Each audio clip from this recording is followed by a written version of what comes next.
Bismillahirrahmanirrahim. Assalamualaikum warahmatullahi wabarakatuh. Perkenalkan, nama saya Ahmad Sahidin, peserta PPG Kemenag 2025. Hari ini saya akan uji kinerja terkait dengan praktik mengajar dengan materi Al-Quran sebagai pedoman dan sumber ajaran Islam di SMP Bangkra. Terima kasih. Assalamualaikum. Waalaikumsalam. Hari ini kita belajar PAI ya. Oke, baik kawan-kawan. Sebelum kita mulai, untuk memulai doa, silakan Azkia. Hasbigoi Kobanada Rirosa Hayabini Unisori. Allahumma sholli ala Sayyidina Muhammad wa ala ali Sayyidina Muhammad. Allahumma sholli ala Sayyidina Muhammad wa ala ali Sayyidina Muhammad. Selamat pagi Pak. Assalamualaikum warahmatullahi wabarakatuh. Waalaikumsalam warahmatullahi wabarakatuh. Gimana kabarnya semua? Baik. Sehat walafiat ya. Sebelumnya Mas akan mengecek kehadiran kita hari ini. Oke, ada Adisa. Adisa mana Adisa? Belakangan. Oke, tuh ada. Zikra Itrah Muhammad. Oh, ada. Tolong perhatikan yang di depan sini ini. Kira-kira siapa yang bisa menjawab? Nomor 2. Quran itu kitab. Quran itu kitab. Oke. Yang diturunkannya Al-Quran untuk membimbing manusia menuju jalan yang benar. Oh, menuju jalan yang benar. Oke. Nama yang nomor 2. Petunjuk bagi orang Islam. Petunjuk apa itu Al-Quran? Nomor 2 tadi. Apa itu Al-Quran? Petunjuk bagi orang Islam. Benar juga. Teman-teman, kita masuk pada yang pertanyaan kedua tadi, yaitu apa itu Al-Quran? Al-Quran itu betul tadi disebutkan sebagai kitab suci. Tapi kita akan melihat di sini Al-Quran adalah kitab suci umat Islam yang diwahyukan oleh Allah Subhanahu wa taala kepada Nabi Muhammad SAW melalui perantara malaikat Jibril secara berangsur-angsur selama 23 tahun. Oke ya. 23 tahun itu 13 tahun di Makkah, 10 tahun di Madinah, karena Nabi Muhammad tinggalnya di dua tempat itu ya, Makkah dan di Madinah. Setelah mendapat wahyu, kemudian Rasulullah SAW menyampaikannya kepada orang terdekat. Siapa orang terdekat di keluarga Rasulullah SAW? Yaitu istrinya. Siapa namanya? Khadijah. Ya. Awalnya berupa lisan, kemudian tulisan, disalin lagi, ada dicetak dari masa ke masa hingga sekarang. Ini kayak gini ya bentuknya. Nah, karena khawatir lupa, khawatir ada yang terpotong, tercecer dan sebagainya, kemudian Rasulullah SAW memerintahkan ponakannya Ali bin Abi Thalib radhiyallahu anhu, kemudian juga beberapa sahabat yang lain untuk mencatat sama seperti kalian mencatat seperti ini. Jadi Al-Quran itu dicatat. Ya, kenapa dituliskan? Karena kalau lupa bisa dicek lagi. Ya, Jibril itu pernah datang pada Rasulullah SAW untuk mengecek keseluruhan Al-Quran yang sudah beliau terima. Sudah wafat, para khalifah kayak Abu Bakar, Umar, Utsman bin Affan sih dikumpulin, catat itu yang tulisan-tulisannya dikumpulin, terus disusun jadi satu Al-Quran yang besar. Gini nih, dicat. Jadi semua tulisan-kumpulannya terus disamain, ditulis jadi seperti ini. Kemudian orang-orang disuruh untuk menyalin ini. Al-Quran merupakan mukjizat terbesar Nabi Muhammad dan menjadi pedoman hidup bagi seluruh umat manusia hingga akhir zaman. A'udzu billahi minasyaitonir rajim. Bismillahirrahmanirrahim. Wa innahu latanzilu rabbil alamin. Bismillahirrahmanirrahim. Wa innahu latanzilu rabbil alamin. Ada yang membacakan terjemahnya? Oke, silakan Firman baca.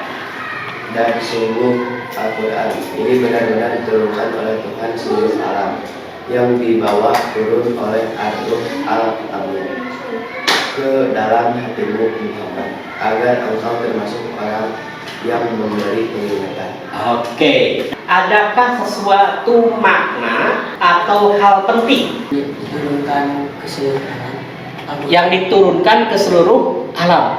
Oke, diturunkan. Jadi yang diturunkan adalah Al-Quran diturunkan ke seluruh alam. Oke, yang dibawa oleh Ruhul Amin, makhluk yang terpercaya, kemudian ditugaskan untuk menyampaikan wahyu kepada Nabi Muhammad SAW. Ke dalam hatimu Muhammad, nah, kolbika, dalam hati, agar kau termasuk orang yang memberi peringatan. Oke, setelah itu kemudian disampaikan. Hanya dalam bentuk yang langsung, ada juga yang dalam bentuk kemudian memberi peringatan. Misalkan orang-orang itu zaman dahulu, orang-orang itu sukanya berzina. Orang-orang dahulu sukanya pukul-memukul. Oleh Nabi Muhammad kemudian, kalian tidak boleh mukul-memukul, kalian tidak boleh berzina, kalian tidak boleh bohong dan sebagainya. Nah, kalamullah, kalam itu kata-kata, ya. Firman itu perkataan juga, ya. Jadi Al-Quran itu kata-kata yang berasal dari Allah Subhanahu Wa Taala, bersifat kadim. Kadim itu artinya, kodim itu kekal. Kekal itu dia tidak berubah-ubah. Muiz itu melemahkan, mukjizat, ya. Jadi orang itu menjadi kemudian, benar juga ya, mengakui bahwa Al-Quran itu dahsyat, luar biasa, gitu ya. Terjaga keasliannya hingga hari kiamat. Kita sama-sama baca ya. A'udzu billahi minasyaitonir rajim. Bismillahirrahmanirrahim. Inna nahnu nazzalna dzikra wa inna lahu lahafizun. Oke, 1, 2, 3. Inna nahnu nazzalna dzikra wa inna lahu lahafizun. Oke, luar biasa. Oke, dibacakan Kazim. Sesungguhnya kamilah yang menurunkan Al-Quran, dan pasti kami pula yang memeliharanya. Sebenarnya apa sih inti dari ayat itu? Poinnya apa kira-kira?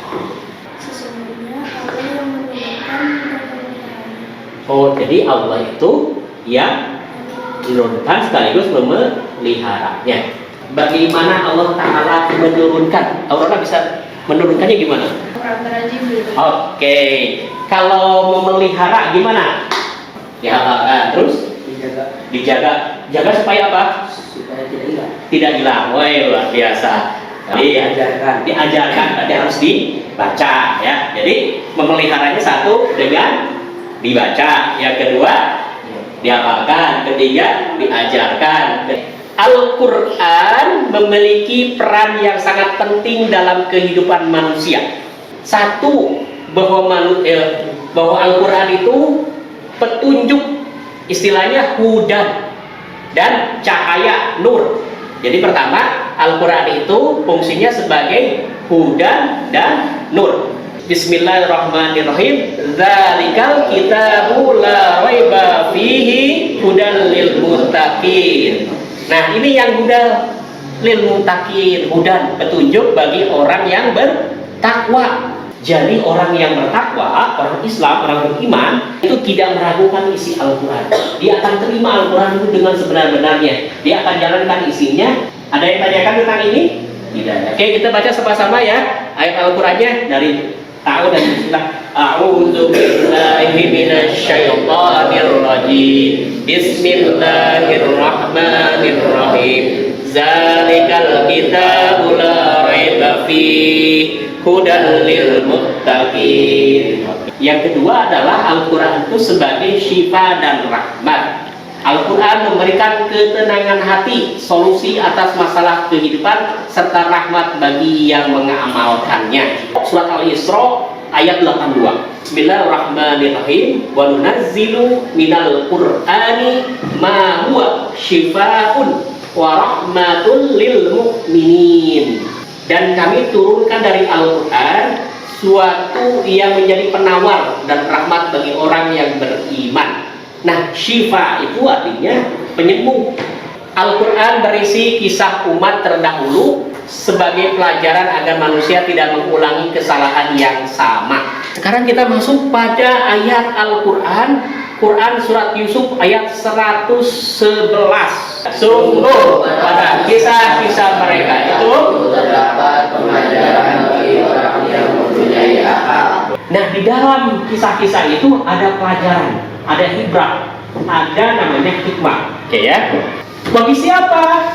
Bagi umat Islam benar. Di sininya tidak disebutkan umat Islam, tapi yang mempunyai akal. Kira-kira yang mempunyai akal siapa? Malaikat, manusia, jin, iblis, binatang, tumbuhan. Yang punya akal siapa? Manusia. Banyak ayat Al-Quran yang mendorong manusia untuk berpikir dan meneliti alam semesta, seperti dalam bidang sains, sejarah, dan hukum. A'udzubillahi minasyaitonir rajim. Bismillahirrahmanirrahim. Qul hal yastawil ladzina ya'lamuna wal ladzina la ya'lamun. Katakanlah, apakah sama orang-orang yang mengetahui dengan orang-orang yang tidak mengetahui? Nah, pertanyaannya kepada kalian sekarang, apakah sama orang yang mengetahui dengan orang yang tidak mengetahui? Tidak. Bedanya apa? Kalau yang mengetahui dia memiliki ilmu. Kalau yang tidak mengetahui berarti dia tidak punya ilmu, gitu ya. Nah, manusia umat Islam itu seharusnya dia punya ilmu, seharusnya dia mempelajarinya. Nah, di dalam surat Ar-Rahman misalkan kita ketahui dipersilahkan untuk menembus bumi dan langit. Menembus artinya mempelajari alam semesta. Langit itu mempelajari tentang kekayaan yang terkandung di bumi. Ada timah, tembaga, emas, dan sebagainya. Kita disuruh untuk mempelajari itu. Mempelajari dengan ilmu pengetahuan kan, menggali terus dan juga mengetahui, oh ini ternyata jenisnya pasir, ini jenis emas dan sebagainya. Kalau kira-kira dengan mempelajari alam semesta ini, apa ilmu yang terkait dengan alam semesta ini? Satu, kosmologi, yang kedua adalah tentang astronomi, tentang matahari, bulan, dan sebagainya. Jadi tahu gitu, oh matahari terbit dari sebelah timur, tenggelam di sebelah barat, dan sebagainya. Apa kira-kira dari sana manfaatnya buat umat Islam? Dengan mengetahui matahari bergerak ke barat itu apa manfaatnya bagi umat Islam? Buat sholat. Nah, betul. Jadi tahu, oh ternyata buat sholat kan gitu. Gimana tahu bahwa itu ada sholat? Dalam Al-Quran bahwa kita sholat itu ketika matahari tergelincir. Ketika zuhur itu matahari sudah tergelincir. Kemudian ketika tenggelam adalah waktunya sholat yang malam itu dan sebagainya. Itu seperti itu ya. Jadi ada manfaatnya bagi kita itu. Orang yang baik itu adalah orang yang mempelajari Al-Quran kemudian mengajarkannya. Aku cuma kalau misalnya ikhlas satu, ya ajarkan ikhlas satu pada yang temannya gitu ya, sampai bisa. Jangan sampai kita memperlakukan Al-Quran sama seperti memperlakukan buku biasa. Ini kan kadang-kadang kita bawanya begini, dilipat begini ya. Nah itu kita nggak boleh, tapi harusnya diperlakukan dengan baik ya. Kalau kita ada buku orang lain kita lipat-lipat kan nggak boleh, nggak enak ya. Itu kita rusakin, kita lempar-lempar, kita kan pasti yang punya marah ya. Termasuk juga Al-Quranul Karim. Kalau kita lemparkan, kita bakar, kita tendang atau simpan di bawah, yang marah kira-kira siapa? Allah Subhanahu Wa Taala. Sedangkan sebagai kitab suci yang berasal dari Allah Taala, itu harus kita perlakukan dengan sebaik-baik perlakuan. Kesimpulannya, Al-Quran adalah mukjizat abadi yang berfungsi sebagai petunjuk, sumber hukum, penyembuh, dan pedoman hidup. Keberkahannya akan dirasakan oleh siapapun yang membacanya, mempelajari maknanya, dan mengamalkannya dalam kehidupan sehari-hari. Ada pertanyaan? Ada yang ingin didiskusikan oleh kawan-kawan? Tidak ada ya. Oke, kalau begitu akan evaluasi dulu bagaimana nih kalian, sejauh mana kalian memahami apa yang Pak Asa sampaikan. Jawabannya aja, hurufnya aja ya. Allah menjamin keaslian Al-Quran hingga hari kiamat. Hal ini terdapat dalam surah dan ayat, ya kan, surah dan ayat ya. Oke, pilih aja. Kalau tadi kalian mencatat pasti kalian tahu. Sudah? Nomor 9. Mempelajari dan mengajarkan Al-Quran merupakan amalan yang 10. Sikap seorang muslim terhadap Al-Quran seharusnya adalah, jawaban yang pertama C. Nabi Muhammad. Kalau benar langsung checklist benar. B. Malaikat Jibril. Ketiga B. Petunjuk hidup. Yang 10 adalah B. Mengamalkannya dalam kehidupan sehari-hari. Oke, siapa yang betul semua? Angkat tangan. Hebat. 1, 2, 3, 4. Siapa yang benar 8? Siapa yang benar 7? Gimana caranya supaya aku terus bisa membaca dan sebagainya, ya. Oke. Yang kedua, apakah aku memahami makna ayat yang aku baca?